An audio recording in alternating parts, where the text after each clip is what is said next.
Hello, everyone, and welcome back to another edition of Turn 5 Racing. I'm your host, Jake Wilson. We are ready to get the 2016 season started here on Turn 5. It's the second week of racing here in a row here at Desoto Speedway. Mother Nature got in the way a lot to start the year, but we've got another beautiful night here in Bradenton, and the pits are full once again here at Desoto Speedway. The Sportsman King of the Blacktop 100 will take place tonight, as well as the debut of the Southern Shootout Sprint Car Series here for the Desoto Speedway Wing Sprint Cars. We've got the Take Aim Gun Range Street Stocks in action, LKQ Pick Your Part Pure Stocks, the Pep Boys Speed Shop Modified Minis, Mini Stocks, Bombers, TQ Midgets, all in action here tonight. But before we get to tonight's racing, let's check in with some of our drivers back in the pits. Well, one of the classes getting ready to debut here in 2016 would be the TQ Midget class here at Desoto Speedway. And Mike Nelson, you've taken over as the president of the TQ Midget Club. Tell us, what it's been like so far, and what are some of the things that you guys have planned for the 2016 season regarding the TQ Midgets? Well, I got voted in at our banquet as president, and going to try to make this thing bigger and better. We struggled growing, in a growing series. Having low car counts in the past, and we actually starting off the season with a pretty decent car count here at DeSoto. It's been a long trying off season, but I think we're getting everything together to be able to put on a good show for the fans. Yeah, I'm looking around the pits here today. Not only the TQ midgets, but the pits are just slammed here at DeSoto tonight. Including, this is going to be one of the bigger midget counts that we've had here for quite some time. What are some of the goals? What would you like to see this series grow to, even just in the short term of this season and possibly down the road in a couple years? Well, I would like to obviously start seeing more interest, building interest in the club and growing the series. We have been lucky enough to secure Q Auto and Injury Accident attorneys that have backed us up a little bit this year, and going to try to do a good job for them to where hopefully we can have have them return for next year. But mainly just try to grow the club, put a good race on for the fans here at DeSoto, and bring back the fun in racing. Now, where can some of the fans and some of the fellow racers get in touch with you guys if you're interested? You'll see we've got some cars that are for sale here. Where can the people find you guys, whether it's on social media or somewhere online? We've got our website, www.floridatqmidget.com. Plus, we have the Facebook, Florida Midget Racing Association. Please, anybody, there's our contact numbers, hit us up. We're going to have a classified section on there that's going to have all these cars that's for sale. It's probably the least expensive way of being able to go out onto the big track and race and still have fun and go from there. We're kind of a stepping stone going from anybody going from mini stocks or go-karts to wanting to venture into open wheel. This is your first step. And you guys put down some blistering laps in these cars. If you're looking for a class that goes fast, this is definitely it. Now I'm done talking to the president. I want to talk to the driver. What's it been like out there today? We're switching, just getting ready to get back out there and get the season started. How's the driver feel and how's the car feel? Feels great. Got a fresh new motor in the car during the off season, and everything seems to be doing good. Got new tires and everything, so I'm sticking. So, all I can do is just mash on the gas and go fast. All right, well, Mike's going to be one of the guys to keep an eye on tonight here for the TQ Midgets, and all season long as the TQ Midgets get their season kicked off here in 2016 at DeSoto Speedway. Tonight here at DeSoto Speedway, the Sportsman Division will be in action for one of our King of the Blacktop events. And a guy who was already got some experience in one of those events here is Steve Darvalik. Steve, you're our defending champion in the Sportsman Division. And last week you had an opportunity to run in the King of the Blacktop truck race where you came away with a top 3 finish. What do you think you learned from running that race last week that you think you can carry over into the Sportsman race this week? Tire conservation, save that tire. There's really no need to race too hard for the first 50 laps. And if they do the inversion for the final 20, then there's really no need to start really racing hard till the final 20 laps. Just make sure we're in the top 10 there so we can continue on. But the truck race is pretty good. We're pretty impressed with the new tire we got here. It held up pretty good for us. Hoping it'll do the same here.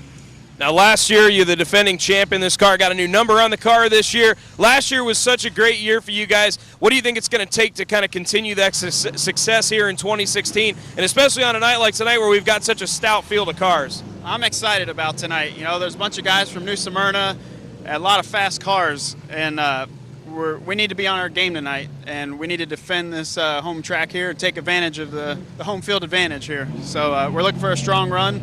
looking to grab that 2,500. Absolutely. Well, he's the defending champ of the sportsman division here at Desoto Speedway, and he's already got a little practice in one of these King of the Blacktop events. Steve Darvalix, the number 1, looks to go for the win here tonight in the Desoto Speedway Sportsman.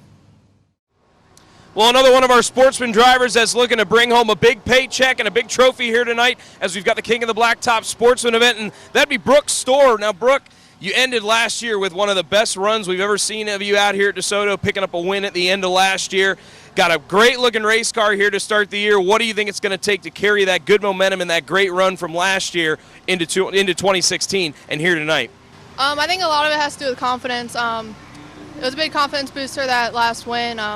But today we got a really good car, faster than we've ever been. So I'm really excited to kick off this 2016 season. You make up one of just a stellar field of sportsmen here. Looking for, this is one of the biggest races of the year here. We're going for 100 laps here tonight. Got different segments. Have you guys talked about how you guys are going to, maybe work that strategy-wise and what you're going to do to make sure you're there at the end of the 100 laps? Oh yeah, just save tires is our biggest plan right now. We've never ran on these American racers before, or I haven't personally, but I think our biggest challenge today is going to be not spinning the tires off the corner. Even though we do have a crate motor, it's still going to be pretty difficult at that end of that run. Now, you guys always have a great looking race car, lots of people behind you. Tell us about some of the great people working behind you guys and with your family to get this car out here. Oh yeah, my parents, I can't thank them enough. Without them, none of this would be possible. We had a new sponsor come on board, Driven Steering Wheels, so we appreciate that. Arthur Petty, the whole Store Motorsports crew, everyone that comes out here, Dalton, my spotter, everyone that pitches in, it just greatly appreciated. Bennett Septic Service has been a big help to get this season started, so without them, we wouldn't be out here today. Well, we're excited and ready to go for 100 laps here tonight with the DeSoto Speedway Sportsman, and one of the cars to definitely keep an eye on is the number 9 of Brooke Storr as they go for the King of the Blacktop Sportsman Division here at DeSoto Speedway. Well, we're joined now by the 2015 mini stock champ here at DeSoto Speedway, Johnny Marais. Johnny, great looking paint scheme, by the way, here to start the year. I guess that's what happens when you're the champ. You get to roll out a new paint scheme. Awesome year in 2015. Real quick, let's just go back. I didn't get a chance to talk to you at the banquet this year, but just how big was 2015 and how much of a confidence booster was that, being able to come in and pick up a championship last year? After all the work we put in this car, it feels good to come out here and have all that payoff.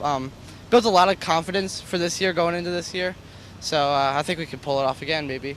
Now, last week, again, I was missing in action last week, and I didn't get to see you guys run last week. But another good run for you guys last week. But what did you learn from last week? Are there some differences in the car that you've noticed between, the off-season? Or are there anything that you've learned that you can apply for this week? 37 over there, he's doing good for his first season.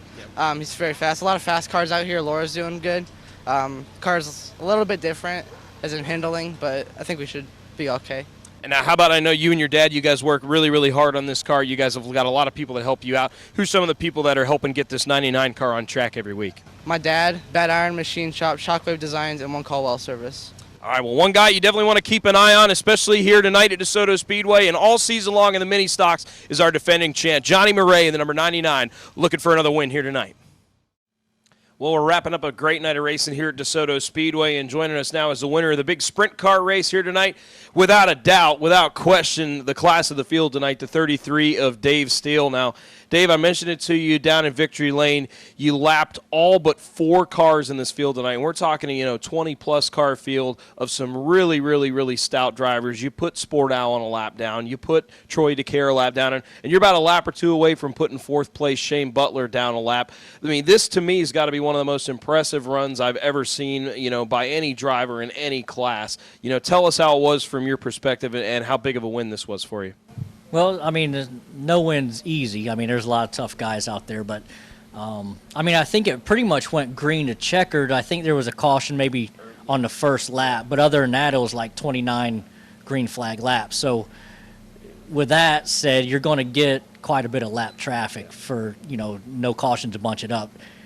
And then you don't know who's who. I mean, if you're dicing it up with a position car, you don't know who's getting lapped or what. So you just kind of go as hard as you can. And our car was pretty good. I mean, from start to finish, never changed. I mean, I can't complain about the car at all. So it was a pretty good night for us. Now, you start in the front at the beginning of the race. Mickey Kempkins has the lead for the first 15 laps of the race, the first half of the race, but you were glued right to the back bumper, not really letting him get too far ahead. And you guys had a lot of lap traffic you had to work through, and you were patient. And right when you cleared the lap traffic, right when you got past halfway, that's when you made your move. But, I mean, you weren't scot-free after that. I mean, Mickey kept the pressure up, and you had a lot of traffic that you then had to work through again. So once you took the lead, did your strategy change much, or was it still kind of the way you, like you said, you kind of just had to keep driving, like, because you never knew who was right behind you? Yeah, like if there was no lap traffic, it would have been the 5 car. Mickey would have been tough. I mean, because but once the leader gets in dirty air as well, then that kind of levels the playing field out a little bit, and we were able to get him. But once you get in the lead, I mean, you run as hard as you can, but then it's a fine line in lap traffic. I mean, if you mess up and crash, then that makes it really easy for the second place guy to pass you. I mean, if you can be a little bit on the cautious side and make him pass you, but if you're into the fence, he just gets to roll right past you. That's kind of the mentality I look at. So you do run as hard as you can, but I mean, it was busy out there as far as lap traffic, and but that's part of it. I mean, those guys are back there dicing it out with each other too. So you just gotta deal with it, and turn out good for us. Now, one of the things I want to touch on, as we're going to let you get out of here in a second, is, just it seems like the car count, especially, at a track here like DeSoto, it seems like sprint car racing's finally starting to come back around again, where we're getting, 18, 20, and even into like tonight, 22, 23 cars. These are some big fields, and not just, 2 or 3 guys who can run away with it. I mean, we're talking some really, really quality cars. What can you say the state of sprint car racing in the state of Florida, what do you think it is right now? Well, I mean, there's going to be more cars, too. I mean, there's a few teams that weren't quite ready yet for one reason or the other, and it's going to get better. I mean, there's always – pavement sprint car racing down here has always been strong. I mean, it's had a few highs, few lows, but as far as car count, if we just have a series, everybody has confidence in, and it has some, some decent payouts and everything – I mean, car count's going to get better yet. So, I mean, it may even come to a point where you got to run a B main and you got to actually qualify for the race. So, when it gets there, it'll be pretty good. Well, they're making funny faces at us behind the camera, so I think that means it's time to go. But, Dave, thank you for sticking around with us. Dave Steele, big winner tonight in the sprint cars here at DeSoto Speedway, and I will look forward to having you guys back out here again this year, definitely. Let's get to tonight's action here at DeSoto Speedway. We kick things off tonight. The LKQ Pick Your Part Pure Stocks in action. A lot of great drivers in this field. Blaine Bear was looking to get back to victory lane once again here this week in that number 7 car. Well, he had a tough challenge out there tonight in the form of Roger Dufresne in the number 72 car. This is a car that's been making a lot of progress over the years, and coming into the final turn, he had an opportunity to execute the bump and run, and that is exactly what the 72 of Roger Dufresne would do as Roger picks up the win. Bear would come home in second in the number 7, and the 51 of Scott McKay would finish in third. In that last turn there, I said, here's my chance. I drove it a little bit too hard. And I said, well, I can slow down or I can give him a little bump. It worked. He went up a little bit. I drove right underneath him. Next up, the TQ Midgets were in action. We talked with the new president of the club, Mike Nelson, earlier on tonight. A lot of great things going for the TQ Midgets this year. Well, tonight they would have their first race here at DeSoto Speedway. Rob Kohler and Mike Belusar would battle all race long, swapping the lead. And at the end, it was the 63, Mike Belusar, picking up the win. Rob Kohler would finish second in the number 7. And Ernie T. Jr., pulling double duty tonight, would finish in the third position in the number 4 car.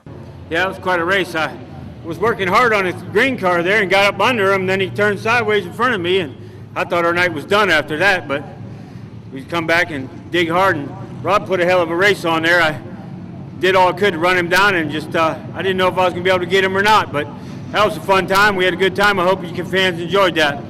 One of the best races of the night featured the Take Aim Gun Range Street Stocks. Really looking forward to here in 2 weeks as we'll be having our King of the Blacktop Street Stock 100 coming up, and they put on a heck of a show for us tonight. Danny Kaler in the number 7 battled all race long with the number 1 of Tyler Lau. Tyler Lau would have some problems later on in the race and would have to try to work his way back up through the field. Danny Kaler able to hold off a late race challenge as Danny Kaler picks up the win in the number 7 car. Defending champ of the series, Mike Caravan in the number 45 would come home second, and the number 23 of Todd Brown would finish third. It was good. I don't know why they're booing me. I didn't send him to the rear. I don't know what happened. I thought somebody behind me got into me, so I don't know. I thought it was just good racing. Tyler gave me a lot of room there, and I was holding him down like you're supposed to with 2 to go, so I don't know why anybody would be mad, but... Then it was time for the King of the Blacktop Sportsman 100. 3 segments, 100 laps, and only one King of the Blacktop when it's all said and done. Huge field of sportsmen here tonight. Over 20 cars took time in qualifying, and what a field it would be. Brandon Morris in the 56 car, he was unable to qualify, so he would have to start from the rear. And remember, at the beginning of this 50-lap segment, or at the conclusion rather, only the top 15 cars would advance. So for the first 50 laps, it belonged to the 71 of LB Skaggs, picking up the win in the first segment. We would then come out and have an inversion for the second segment, which would be for 30 laps for segment number 2. Colin Allman in the number 67 car, who'd been fast all race long. He picks up the second segment win, and then that would set up a 11-car shootout for the final 20 laps to determine it all, who would be the King of the Blacktop. Well, one of the guys that had some problems earlier on in the day was the 71 of Earl Beckner, involved in a spin, but Beckner stayed positive, stayed in it, and was able to continue getting through the rounds, and when it was all said and done, he found himself in position to pick up the win, able to get around the 67 of Colin Allman and hold off a late charge from the 56 of Brandon Morris. Your big winner in the King of the Blacktop Sportsman race would be the 71 of Earl Beckner. Coming home second would be the 67 of Colin Allman, and in third, a great recovery from having to start all the way at the rear of the field, the 56 of Brandon Morris. Well, my game plan was just ride, stay in a top 15, but lap 43 I got pretty loose, so luckily we had a chance to adjust because we wouldn't be here right now, and then luck of the dice put me where I am, and I lost my radials in the second round. I kind of dirtied up Brandon a little bit there. I apologize for that, and switched out radials that last segment, and we're pretty good. We weren't great, but we're good enough to get it done. Next up, the Southern Sprint Car Shootout Series in action for the first time here at Desoto Speedway. Over 20 cars and a huge list of drivers, big-name drivers: Sport Allen, Dave Steele, Mickey Kempkins, Shane Butler, Troy DeCare, just to name a few. Well, tonight, it all belonged to Dave Steele, but early on, the 5 of Mickey Kempkins, he would show the way, but Dave Steele close behind him as they would work lap traffic. On the halfway point, just past lap 15, Steele makes his move and gets around Mickey Kempkins. Lap traffic was a big key in this race as it went 29 green flag laps. A lot of lap traffic built up. Dave Steele, setting a blistering pace, puts all but 4 cars a lap down in this race as Dave Steele picks up the win. Mickey Kempkins comes home second, and the number 79 of Jason Kimball, who won a heat race earlier on tonight, would finish in third. Tell you what, we was just running scared. I knew there were a lot of fast cars out there. Got to thank Job Site, Nancy's Restaurant, all my guys, Mike, Pollock, all the guys did a great job. But it was, you never really know. It was busy out there, so yeah. You don't know who's who or where's where, so you just run like a scalded dog and hope you're there first at the end, and we were. Next up, the DeSoto Speedway Bombers were in action. Carl Thompson, normally behind the wheel of the number 75 car, unable to go here tonight, so he calls in the ringer. Josh Todd, we just saw him last week in the Florida State Modified Invitational. Well, tonight, going back to his roots there, getting behind the wheel of a Bomber, and he would put the number 75 car into victory lane here tonight. Great second place run by the 57 of Aaron Holmes, who has to have the save of the night as he was dirt trekking the car through 3 and 4 with a great great save early on in the race. He'll come home in second. And Brandon Dukeshire in the number 123 car rounds out the top three.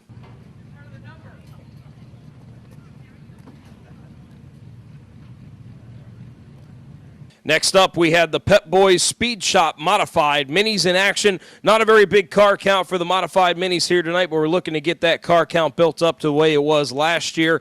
Darren Ellis in the number 72 car, he picked up the win last week. He looked to go back-to-back, and it was no contest for him tonight as the 72 of Darren Ellis, he picks up win number 2 of the season. Donnie Powers, the number 4 car, would finish in second, and Brad Blanton in the number 17 would round out the top 3. And in our final race of the night, it was up to the Desoto Speedway mini stocks to bring us home. Ren Wright Jr. to victory lane a couple of times last year, wanted to break back into victory lane here in 2016. Laura Mamina coming off of a big win last week in the number 77 car. She'd look to go back-to-back. Another great run by her as well tonight, but just coming up a little bit short as the night would belong to the 008 of Ren Wright Jr. picking up the win. Todd Wozniak in the number 37 would finish second, and the 77 of Laura Mamina, another great run as she would round out the top 3. Well, that's going to wrap it up here. Another great night of racing here at Desoto Speedway. And I just want to say I'm glad to be back here at DeSoto. And I want to thank Jason Beckner for filling in for me last week out here at DeSoto Speedway on such short notice as I was away with the Riverview basketball team for the state championship. Thanks once again, and thanks, Jason, for filling in for me last week. But it was great to be back here. Great night of racing. We're really looking forward to coming back out here again in 2 weeks. We're going to be off next week, and then we're going to come back here on the 19th of March. What a huge night it's going to be. King of the Blacktop Street Stock 100, as well as the ADMO. That's the Auburndale and DeSoto Open Wheel Modified Series 50-lapper race number 1 next time out. We're going to have the LKQ Pick Your Part Pure Stocks in action. We'll have the Pep Boys Speed Shop Modified Minis, Mini Stocks, Bombers, and we're getting ready for Easter, so we're going to have an Easter egg hunt for the kids. And kids, I think the Easter Bunny might be stopping by in 2 Saturdays when we're back here at DeSoto Speedway. So looking forward to it. I hope everybody enjoys the off week. On behalf of the great staff here at DeSoto Speedway, Bob Culberson, as always, behind the camera. I'm your host, Jake Wilson. We'll see you in 2 weeks here on Turn 5 Racing.